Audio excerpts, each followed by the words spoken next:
I would say there are two subjects involved here. Now, the one subject which is clearly there in what you are saying is like who you are as an individual, and being, let's say, very organized, very perfectionist. No, that is a particular energy which, like in Vedic astrology, we would more attribute to Jupiter. So it's quite possible in your horoscope that you have a very strong Jupiter to be this much organized. I could probably calculate it rapidly, but it doesn't matter whether it is in your horoscope or not. What you are saying is very clearly an attitude of perfectionism, and we have to see that there are always two sides. To any quality that anybody has, there are always two sides. So there is definitely a very good side to this perfectionism, that okay, the house is neat and your jobs or whatever you are undertaking, projects, they are really finished, and in that way you can be great help, sure, to others. So very good, but it creates also this other side, this nervousness, this little irritation whenever things don't go the way you want, you know, and things are not being done also by other people the way you want. So their very basic understanding, you have this kind of quality. That does not mean that everybody has this kind of quality. That is something very basic to accept. Anyhow, when we see certain qualities that we have, or even certain tendencies, opinions, habits, culture, let's say, that we say, okay, this is how I am, this is what I believe in, this is how I want to do things, but I'm open to other people being different. Like you are probably quite rational, no? Other people are more emotional. You are more concentrated, other people may be more absent-minded. No? and so, but the world also needs absent-minded people. No? The world also needs more emotional people. The world really does need different kinds of people. And so to say, okay, I accept that, and I'm going to play my role, but I'm going to expect other people not to like do things the way I think they should be done. I'm going to expect some resistance. I'm just going to contribute from my own quality to this totality, but it is not really my responsibility to make this work. You know? And so that attitude will be very helpful in your relationships with other people. And in the same way, also in relationship to yourself, because usually then what we find also in people who are quite perfectionist, that they are also easily irritated with themselves whenever they do something wrong or are not in time or whatever, you know, whenever something goes wrong by their own. So there we really have to see, this is a typical person to get a burnout also, no? Because they are expecting too much, not just from others, but also from themselves. No? So to really also see that aspect of it, and then see, okay, I'm like that, I'm going to try to do it right, I'm going to try to reach perfection, but I'm going to tell myself, if needed 100 times a day, that perfection does not exist. No? and accept from myself that sometimes there, okay, I don't reach it. No? So that is one part of that question, I think. No?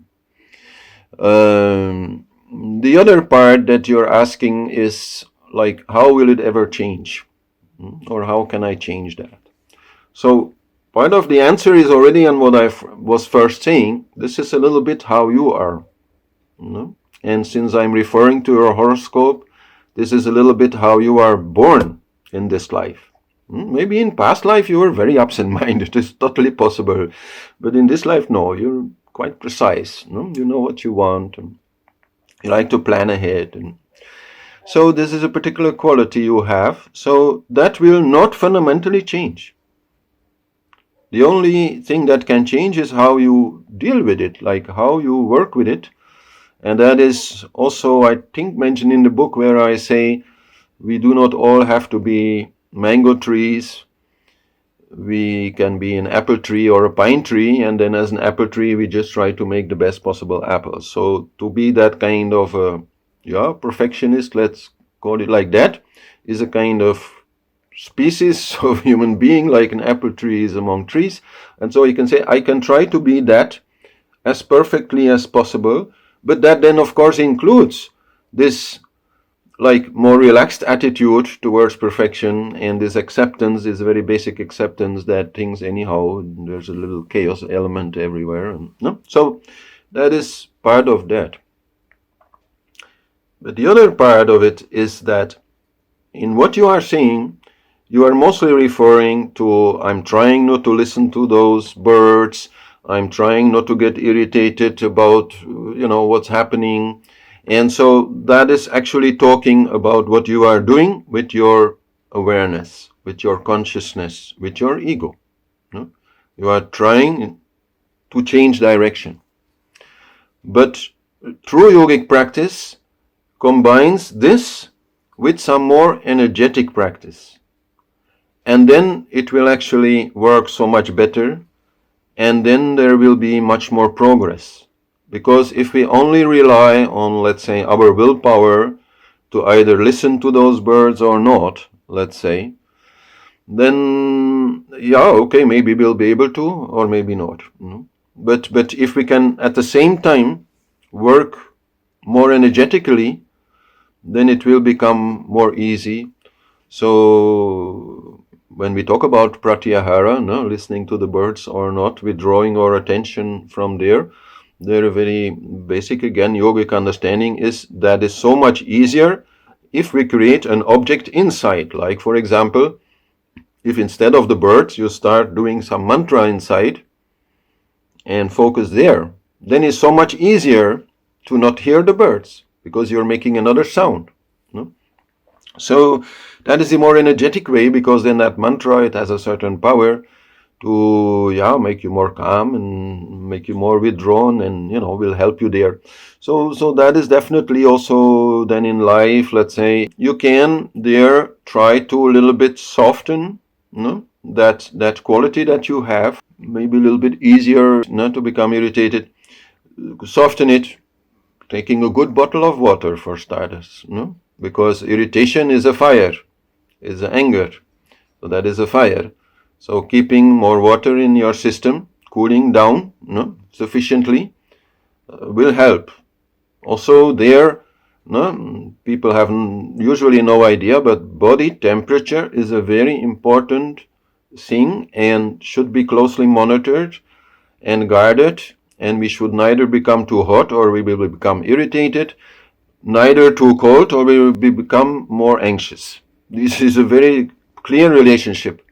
So then if you're moving things, you're carrying things, then maybe, it's heavy and you get more hot. You should be very aware of that. Because if you let your body temperature rise to a certain degree, and then somebody, I don't know, drops something or puts it in the wrong place, then the fire of your anger will very easily come. So, okay, these are small things, but in a way to learn it, it takes some time, because there are many of them, many ways in which to work with the energy. But after a while, this becomes like a very natural kind of awareness that you have. And like I take off or take on some clothes in a day very often, and I don't think about it. I just do, because I know it's really important to also keep my body temperature stable.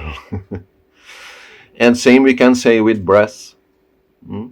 And then sure, again, there are mantras that you can do while helping everybody there in moving stuff. That will also make it more easy to still be whoever you are, to still try to reach perfection, but not get irritated when things go wrong. Yeah, that's awesome. But they are where they are, Yes, they are. When you say it is difficult to not judge, well, no, then you are not seeing that they are where they are. You want to bring them someplace else. But so if they are very attached to something and they don't want to let it go, even though they really don't have the place to put it somewhere, that's a little bit like ludicrous, we can say. But that's where they are. So whenever you work with people, and even with yourself, I would say, you always start from where they are and then see, what is the first step maybe they might take. and not try to make them jump to the place where you would, be, or where you are.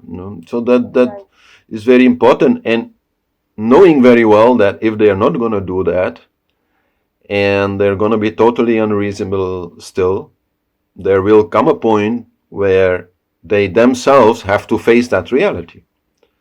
They just don't have the place to put all this stuff. And you warn them once, twice, thrice, Right. gently but clearly.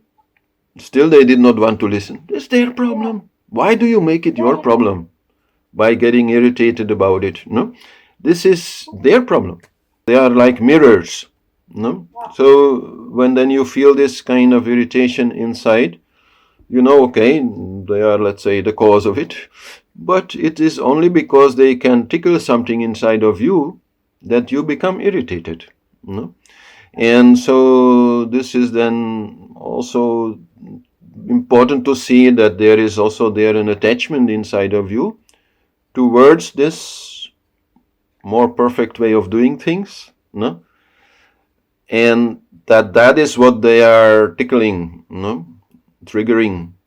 And so then also there you can grow further by seeing that and a little bit letting go this attachment to that perfectionism, if I may call it that way, which is not, if you're working in that kind of situation, we're not talking about perfectionism, we're talking about common sense, no? But no, more essentially, still, the reason why they can touch you there is because there is a strong attachment, because for sure this attitude of trying to do everything the right way has helped you a lot in your life, has kept your life organized and stable, and being able probably also to help others and accommodate others and so on. So, but that attachment, we always, when we find it, have to breathe it out, have to try to let it go, because that is what is creating the negative emotion, and that is where we a little bit disidentify from that role, because we can say that this Jupiter quality that you have is like a role you play, and is a very important role.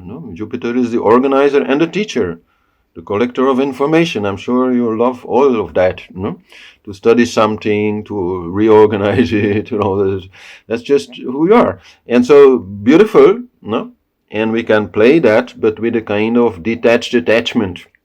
It's a difficult subject, but be like a musician on stage. He should definitely believe himself to be a musician, but at the same time accept also that there's other parts of him, and that this is also just a role, and if, let's say, he's making beautiful music on the stage, but the people are more interested in talking among themselves, to be able to let that go, it's same thing.